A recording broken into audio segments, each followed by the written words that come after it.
Salut à tous, on se retrouve aujourd'hui pour parler du Paris Saint-Germain ce dimanche 14 avril. On commence comme on le fait souvent avec le programme du PSG pour cette fin de semaine. Donc aujourd'hui on est le dernier jour de la semaine, on est dimanche et c'est pas jour de repos bien sûr, c'est un jour d'entraînement. Ça a été le même cas les gars hier parce que dans 2 jours après-demain, il y a un match hyper important, le match retour contre le FC Barcelone. Donc le programme aujourd'hui entraînement, également entraînement demain, mais ça ne sera pas Paris, ça sera du côté du stade Montjuïc, ça sera demain en fin de journée, peut-être aux alentours des 19 h, dans le stade bien sûr du Barça, où se déroulera cette rencontre après-demain. Donc voilà, vous avez le programme bien sûr. Et l'équipe s'envolera, c'est demain matin, demain lundi matin, aux alentours des 11 h. L'avion, Paris direction Barcelone, il y a à peu près 1 heure et demie de trajet.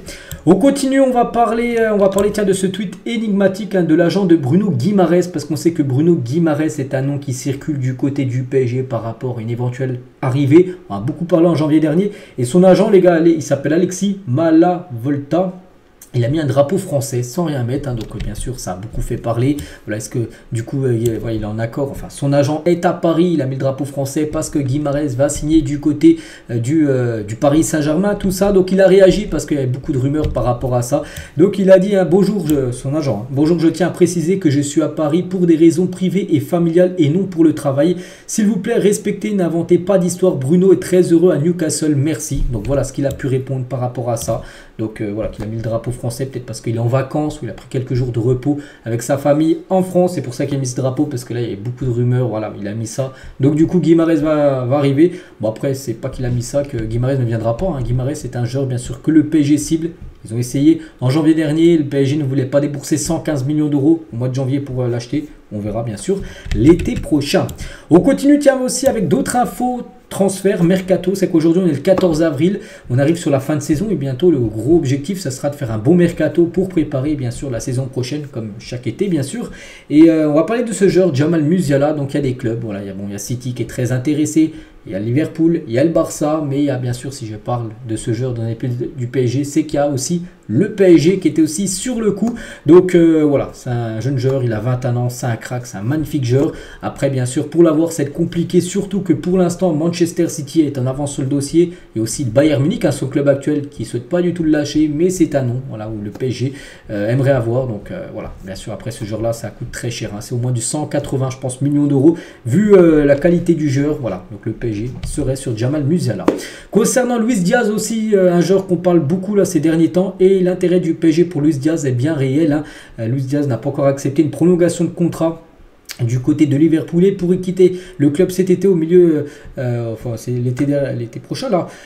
L'intérêt du PSG, il y a aussi le Barça qui sont sur le coup, mais le PSG bien sûr intéressé. Donc sa valeur actuelle les gars serait aux alentours des 90 millions d'euros à peu près sur Luis Diaz. Donc voilà, un joueur aussi que le PSG surveille bien sûr pour la saison prochaine. Donc c'est un très bon joueur, c'est un joueur colombien qui joue plutôt enfin en attaque, mais voilà, plutôt sur un couloir, je sais plus s'il est à droite ou à gauche. Donc voilà, un joueur aussi que le PSG cible.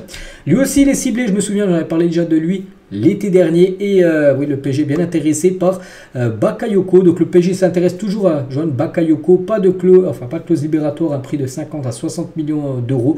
Donc voilà, regardez, si le Paris Saint-Germain info, voilà, Twitter qui en a les infos sur le PSG le 20 mars, il a dit ça, que le PSG était bien intéressé, et il a republié ça plus récemment, là vu qu'on est le 14 avril, que le PSG est toujours intéressé par ce joueur. Il était déjà intéressé il y a un mois, le PSG est toujours sur ce joueur. Donc il est certain que le PSV recevra des offres de l'ordre de 40 à 50 millions d'euros. Le PSV aimerait le garder encore un an, mais cela semble presque impossible. En interne, on indique qu'il y a de fortes chances qu'il parte. Et bien sûr, le PSG est une option pour le joueur Bakayoko. Donc lui aussi, je crois que c'est un joueur qui joue plutôt sur le secteur offensif. Donc voilà, un nom aussi à surveiller bien sûr pour le futur. Et il y a aussi ce joueur, les gars, j'en avais parlé il y a à peu près 2 semaines, ou je ne sais plus combien de temps. Bref, je vous l'avais dit que Messinho, enfin il s'appelle Willian Estevao, mais son surnom c'est Messinho. Il aime bien qu'on l'appelle comme ça, bref. Donc pour sa première titularisation avec Palmeiras, la nuit, bon c'était il y a 2 jours, la nuit dernière, bref. Donc il a marqué son premier but en professionnel. Donc le jeune talent brésilien est suivi par les plus grands clubs d'Europe. Donc il y a des grands clubs anglais, vous savez c'est lesquels? Le Barça, le Real, le PSG dessus. Donc il a seulement 16 ans, 11 mois et 18 jours. Et bien sûr le PSG surveille. On sait que le PSG avec les Brésiliens sont sur le coup. Ils ont déjà fait Beraldo, Moscardo, mais pas Moscardo qui a signé. Et ce joueur, les gars, que tous les grands clubs essayent d'avoir, le PSG est aussi sur le coup concernant ce jeune Estevao. On continue les gars, donc à J-2 du match contre le FC Barcelone, on attend un grand Vitinha. Il est en train de devenir le joueur qu'on pensait être à ses débuts au FC Porto, bien sûr, un sacré crack. C'est vrai que cette saison, c'est quand même la saison énorme de Vitinha. La saison dernière, sous Christophe Galtier, c'était pas le même Vitinha. Déjà, il ne jouait pas tout le temps. Là, les gars, c'est un titulaire indiscutable de l'équipe. C'est peut-être le meilleur Parisien avec Kylian Mbappé cette saison. Mbappé, on est obligé aussi de le mettre en meilleur joueur, un nombre de buts qu'il a marqué. Donc Vitinha, c'est pas promis les deuxièmes par rapport au meilleur joueur du PSG cette saison. Donc il est en train de devenir un joueur de classe mondiale et surtout de devenir un incontournable du côté du PSG. Il joue milieu, il touche beaucoup de ballons, c'est une plaque tournante et en plus il marque des buts, c'est fou. Donc voilà, qu'il continue comme ça. Donc on attend, bien sûr il sera titulaire après-demain, on espère qu'il n'y a pas de blessure pour lui. Et attention parce que s'il prend un jaune, il pourrait louper, enfin si le PSG se qualifie pour la demi-finale, et s'il prend un jaune là, il pourrait louper la demi-finale.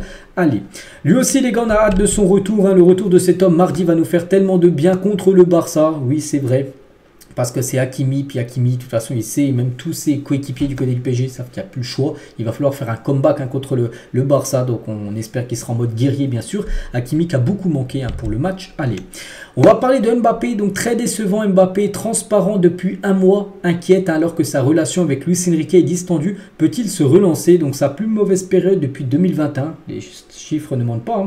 Plus aucun traitement de faveur maintenant Kylian Mbappé depuis qu'il a annoncé son départ. C'est vrai que maintenant on peut voir qu'il joue beaucoup moins. Et Luis Enrique ne changera pas ses plans pour lui. Donc regardez son pire bilan depuis 2019. Donc nombre de minutes entre chaque but inscrit en Ligue des Champions. Et là, tout en bas, on peut voir que ça fait en gros 810 minutes qu'il n'a pas marqué. C'est 135 minutes plutôt qu'il n'a pas marqué tout simplement en Ligue des Champions sur les 810 minutes en tout qu'il a joué cette saison.